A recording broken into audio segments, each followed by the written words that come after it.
টুতে সবাইকে স্বাগতম। ইকরামণি পেজ থেকে আমরা এখন কাটিং করে নিয়েছিলাম, সেই কাটিংয়ের শিলিটাই আমরা এখন দেখাবো যে ফ্রক আপনারা কিভাবে বানাবেন কুচি সহকারে। প্রথমে আমরা গলাটার সাইড মুড়িয়ে শিলিয়ে নিচ্ছি। আমাদের গলাটা তৈরি হয়ে গেছে। এখন আপনাদেরকে আমি দেখাবো নিচের পাটটা আপনারা কিভাবে কুচিগুলো দিবেন। আর প্রথমে আমি একটু সামনের যে পাটটা ছিল ফরম পাট, ওইটার মধ্যে আমরা গলাটা আগে জয়েন করে নিব। জয়েন করে নেওয়ার পরে কিন্তু আমরা নিচের পাটে চলে যাব। তো এইভাবে বসিয়ে অন্য অন্য জামার গলাগুলো আপনারা যেভাবে জয়েন দেন ওইভাবেই জয়েন দিবেন। তো আমি কিন্তু সেমভাবেই গলাটা জয়েন দেব। আমার সুতার একটু ডিস্টার্ব দিয়েছে, আমি লাগিয়ে নিচ্ছি।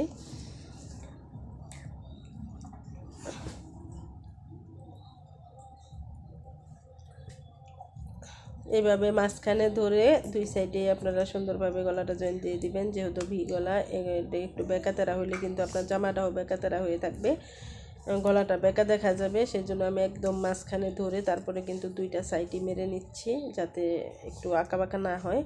তো আমাদের গলাটা বসিয়ে নেওয়া শেষ। এখন আমি ভিতরে একটু কাটিং করে দিব। কাপড়গুলো একটু কেটে দিলে ভালো হয়, তার জন্য একটু কাটিং করে দিব। আমাদের কাটিং করে দেওয়া শেষ। এখন কিন্তু আমরা চাপ সিলি দিয়ে নিব। তো এইভাবে অন্য অন্য যে গলাগুলো আমরা করে থাকি সেমভাবেই কিন্তু আমি এইটাও করে নিচ্ছি। বারবার কিন্তু আমি গলাগুলো লাগানো আপনাদেরকে দেখাচ্ছিলাম। প্রত্যেকটা ভিডিওতেই কিন্তু ম্যাক্সিমাম, প্রত্যেকটা হবে না, ম্যাক্সিমাম ভিডিওর মধ্যেই কিন্তু আমরা গলা জয়েন করা এবং চাপশিলি দেওয়া আপনাদেরকে দেখিয়েছি। আশা করি আপনাদের উপকারে আসবে যারা নতুন কাজ শিখেছেন এবং করছেন তাদের জন্য। তো আমাদের গলাটা কিন্তু তৈরি করা লাগানো শেষ। এখন আমরা নিচের যে পাট হবে সেটার মধ্যে কিন্তু আমরা প্রথমে আলাদা কিন্তু আমরা কাপড়ের মধ্যে কুচি করে নিব। একদম বডির সাথে জয়েন দিয়ে কুচি দিলে কিন্তু কি হয় আপনার ওই অনেক সময় দেখা গেছে যে একটু ছোট হয় কিংবা একটু বড় হয়, তখন ঝামেলা মনে হয়। তো এই কারণে কিন্তু আমরা আলাদা আগে কাপড়টা কুচি করে নিচ্ছি। এক হাতে কাটার নিয়েছি। যে কোনো একটা যন্ত্র দিয়ে যদি আপনারা কুচিগুলো দেন প্রত্যেকটা কুচি কিন্তু এক সমান হবে, কোনো কুচি ছোট বড় হবে না। আর অনেক সময় কিন্তু কুচি ছোট বড় হলে কিন্তু আপনাদের কাস্টমাররা কিন্তু কমপ্লেন করে থাকে। তো এইভাবে কুচি করে নেবেন। কুচি করে নেওয়ার পরে কিন্তু আপনাদের কাজটা অনেক সহজ হয়ে যাবে। তো এইভাবে কিন্তু আমরা দুইটা পার্টি কুচি দিয়ে নিব। আপনাদেরকে আমরা একটা পার্ট দেখিয়ে দিচ্ছি, আর একটা পার্ট কিন্তু আমরা এইভাবেই কুচি দিয়ে নিব। দুইটা পার্ট একসাথে দেখাইতে গেলে কিন্তু ভিডিওটা অনেক বেশি বড় হয়ে যাবে। সেই জন্য দেখুন আমাদের কিন্তু দুইটা পার্টি কুচি দেওয়া হয়ে গেছে। এখন কিন্তু আমরা এই যে উপরের পাট্টাটা ছিল সেই পাটের মধ্যে কিন্তু আমরা এই নিচের পাট্টাটা জয়েন দিয়ে দিব। তো দেখেন এভাবে কুচি দিয়ে নিয়ে কিন্তু আমার নিচের যে কুচি দেওয়া পাটটা এবং উপরে বডির যে পাট্টাটা, দুইটা পাট্টা কিন্তু একদম সমান সমান হয়েছে, কোনো ছোটো বড়ো হয় নাই। আর এমনি যদি আপনি জামার সাথে একসাথে করে যদি আপনি কাপড়ের উপরে বসিয়ে কুচি দেন, অনেক সময় দেখা গেছে যে কুচি এক সাইডে ঘন এক সাইডে পাতলা হয় কিংবা ছোটো বড় হয়ে যায়, তখন কিন্তু অনেক ঝামেলা হয়।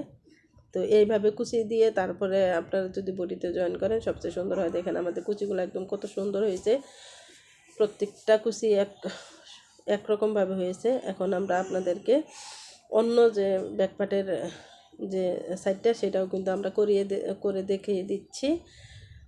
কুচিগুলো শুধু আলাদা করে নিয়েছিলাম। এই পাটটাটাও কিন্তু দেখেন আমাদের দুইটা পাট একদম সমান সমান হয়ে গেছে, কোনো ছোটো বড়ো হয় নাই। এভাবে কুচি দিলে কি আপনি মেজারমেন্ট দিয়ে মাপ দিয়েও নিতে পারেন যে আপনি কুচিটা কতটুকু দিবেন এবং কতটুকু দিবেন না, সেই ক্ষেত্রেও কিন্তু সুবিধা হয়। আর সবাই কাজ একরকমভাবে করে না, একজন এক রকমভাবে কাজ করে, যার যেমন সুবিধা মনে হয় ওরকমভাবে। আমার কাছে এইভাবেই সুবিধা মনে হয়। তো দেখুন আমাদের দুইটা পাটি জয়েন দেওয়া শেষ। এখন আমরা কাট শিলি দিয়ে নিব। দুইটা পাটেরই কিন্তু কাট আমরা এখন জয়েন দিচ্ছি। প্রথমে কিন্তু আমরা কুচিগুলো লাগিয়ে নিচ্ছিলাম।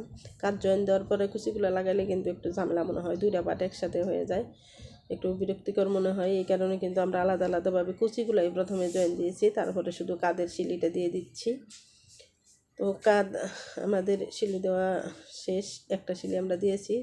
তো প্রত্যেকটা যারা অর্ডারি কাজ করে থাকে তৈরি করে মাল তারা কিন্তু 2টা সিলি দেয়, আর যারা রেডিমেড বিক্রি করার জন্য কাজ করে তারা কিন্তু একটা সিলি দিয়ে দেয়। আমরা কখনো একটা সিলি দেই না, তো আমরা 2টা সিলি দিয়ে থাকি। আমাদের কিন্তু সিলি দেওয়া শেষ, এখন কিন্তু আমরা সাইড সিলি দিব। বডির মধ্যে যে আমরা মার্ক করে নিয়েছিলাম মার্ক অনুযায়ী কিন্তু আমরা সিলি দিয়ে দিচ্ছি। তো কোমরের মধ্যে ধরে 2টা কাপড়ে দেখেন একদম সমান সমান হয়েছে, কোনো বেকাদারা এবং ছোটো বড়ো হয় নাই, তার জন্য কাজ করতে বেশি সুবিধা হচ্ছে। তো আমরা কিন্তু সাইড মেরে নিচ্ছি। একটা সিলি আমাদের দেওয়া হয়ে গেছে, আমরা কিন্তু আরেকটা সিলি দিয়ে দেব। তো আরেকটা সিলি কিন্তু আমরা এভাবে দিয়ে দিব।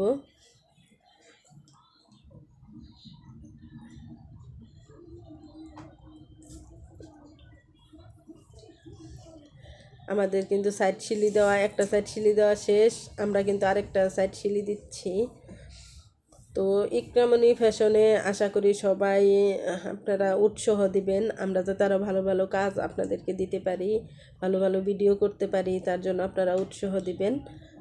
আমরা কিন্তু অনেক কষ্ট করে এই ভিডিওগুলো তৈরি করি। আমাদের ইকরামণি অনেক ছোট, ইকরামণি অনেক সাহায্য করে কাজ করার জন্য।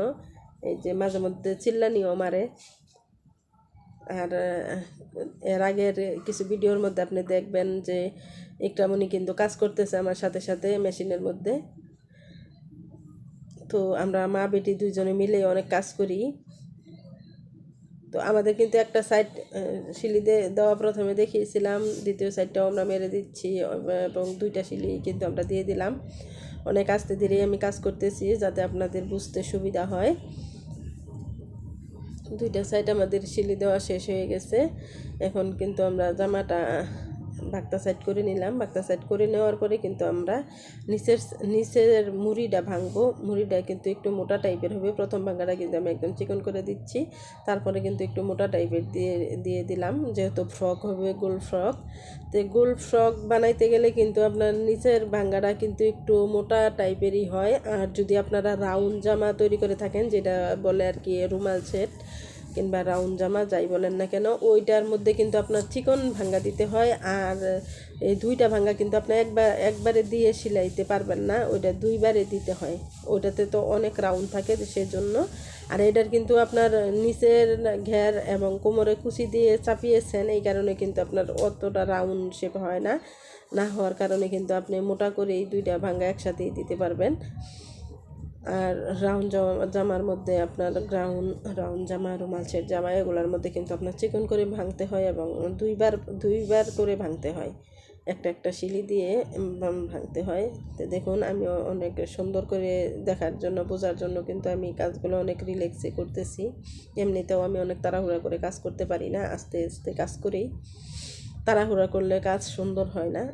তো আমার সবসময় টার্গেট থাকে যে আমি কাজ সুন্দর করব, সেজন্য কিন্তু আমি অনেক আস্তে ধীরে কাজ করে থাকি। আমাদের কিন্তু নিচের মুড়িটা কিন্তু ভাঙ্গা শেষ হয়ে গেছে। তো নিচের মুড়িটা আমাদের ভাঙ্গা শেষ হয়ে গেছে। দেখুন আমাদের জামাটা কিন্তু প্রায় রেডি হয়ে গেছে, এখন শুধু হাতা আর কলার বাকি আছে। তো আমরা এখন হাতাটাও জয়েন দিয়ে নিব। দেখুন এইভাবে আমরা হাতা নিয়েছি, 3/4 হাতা, একদম সিম্পল একটা ফ্রক জামা যেহেতু, এটার মধ্যে কোনো লেস কিংবা কোনো ডিজাইন হবে না। তো আমাদের কিন্তু জামার মুড়িটা, হাতার মুড়িটা কিন্তু ভাঙ্গা শেষ। আমরা কিন্তু দ্বিতীয় হাতাটাও সেমভাবেই তৈরি করে নিচ্ছি। যতটুকু আপনাদের ভিডিওতে আমাদের দেখানো সম্ভব আমরা ততটুকুই দেখানোর চেষ্টা করি। আর যদি ভিডিও বেশি লং হয়ে যায় তাইলে কিন্তু আপনাদেরকে আমরা একটা সাইড করে দেখাই, আরেকটা সাইড দেখাই না যে সেমভাবে আরেকটা সাইড হবে, আপনারা বুঝতেই পারবেন। 2টা সাইড তো আর 2 রকম হইতে পারে না, একরকমই হবে। তো এটার মধ্যে কিন্তু আমরা 2টা হাতাই রেডি করে নিয়েছি, এখন আমরা একটা হাতা মেরে জয়েন দিব। তো আমি মুহুরিটা কত হবে মাপ দিয়ে নিচ্ছিলাম, মুহুরিটা হবে 5.5, আমি 5.5 কিন্তু সিলি দিয়ে দিচ্ছি। এখন যে জামার যে বগলের মাপটা হাতার সাথে ঠিকভাবে মিলবে কিনা সেটাও কিন্তু আপনাদের মাপ দিয়ে নিতে হয়, কাপড়ের সাথে সিলি দেওয়ার পরে কতটুকু আছে সেটাও কিন্তু আমি মাপ দিয়ে নিয়েছি। যে আপনার হাতা একটু লুজ কিংবা বডি একটু টাইট লুজ এরকম হইলে কিন্তু আপনার হাতা জয়েন দিতেও সমস্যা হয়। সেই জন্য কিন্তু ওইটা একটু কাপড়টা ধরে মেপে নিলে সবচাইতে সুন্দর হয়, সুবিধা হয়।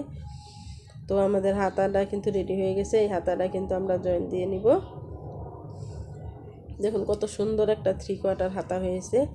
তো এটার মধ্যে এখন আমরা জয়েন দিয়ে নিব। আর হাতা জয়েন দেওয়ার সময় কিন্তু তালপাটটা অবশ্যই খেয়াল রাখবেন যে বডির যে সামনের পাটটা আপনার হাতার তালপাটটা যাতে সামনের দিকেই থাকে, পিছন দিকে থাকলে কিন্তু আপনার জামাটা পিছন দিকে চলে যাবে, পিছন দিকে সবসময় টানতে থাকবে। তো এই জিনিসটা খেয়াল করে তারপরে কিন্তু আপনারা হাতা জয়েন দিবেন। হাতা অনেক সাবধানে জয়েন দিতে হয় যে বডির তালপাট এবং হাতার তালপাট যাতে দুইটাই একদিকে থাকে। তো আমাদের হাতারা কিন্তু প্রায় জয়েন দেওয়া শেষ। একটা সিলি আমরা দিয়ে দিয়েছি, আরেকটা সিলি কিন্তু সেমভাবে আমরা দিয়ে দিচ্ছি।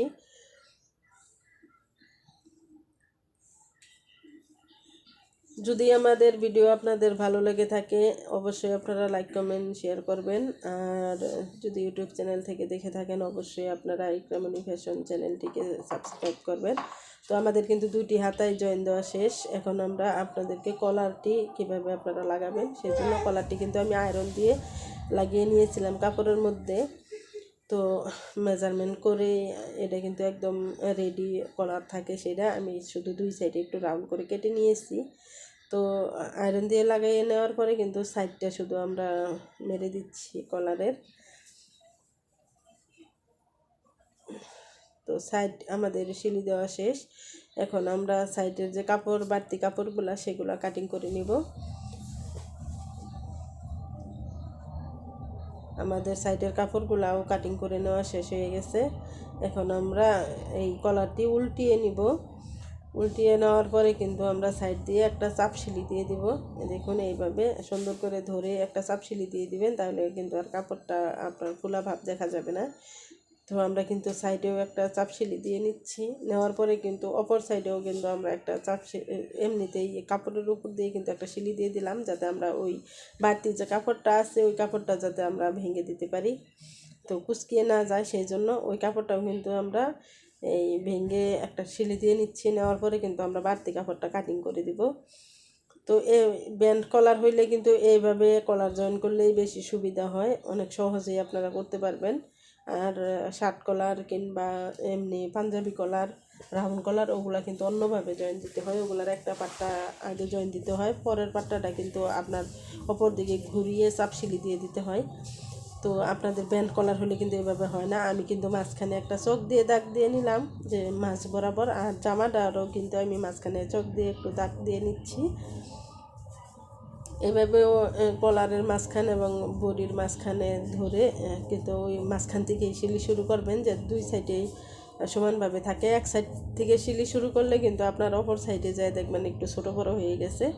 তো মাঝখান থেকে সিলি দিলে কিন্তু আপনাদের এই ছোটো বড়ো হওয়ার কোনো সম্ভাবনা থাকে না। তো মাঝখান থেকে সিলি দিয়ে এক সাইড দিয়েছি, আবার ঘুরিয়ে কিন্তু মাঝখান থেকেই আমি আবার অন্য সাইডে সিলি দিয়ে নিচ্ছি সেমভাবেই। তো আপনারা এইভাবে সিলি দিবেন। তো আগামী ভিডিওগুলা রেডি করার জন্য অবশ্যই আপনারা আমাদেরকে কমেন্টে জানাবেন আমাদের ভিডিও কেমন হয়েছে। তো বানানোর জন্য আপনারা উৎসাহ দিবেন, অবশ্যই দোয়া করবেন। আপনারা ভালো থাকবেন, আমরাও ভালো থাকবো ইনশাল্লাহ। আজকের জন্য কিন্তু আমাদের ভিডিও এখানেই শেষ। আমাদের জামাটা কিন্তু কমপ্লিট হয়ে গেছে। আল্লাহ হাফেজ।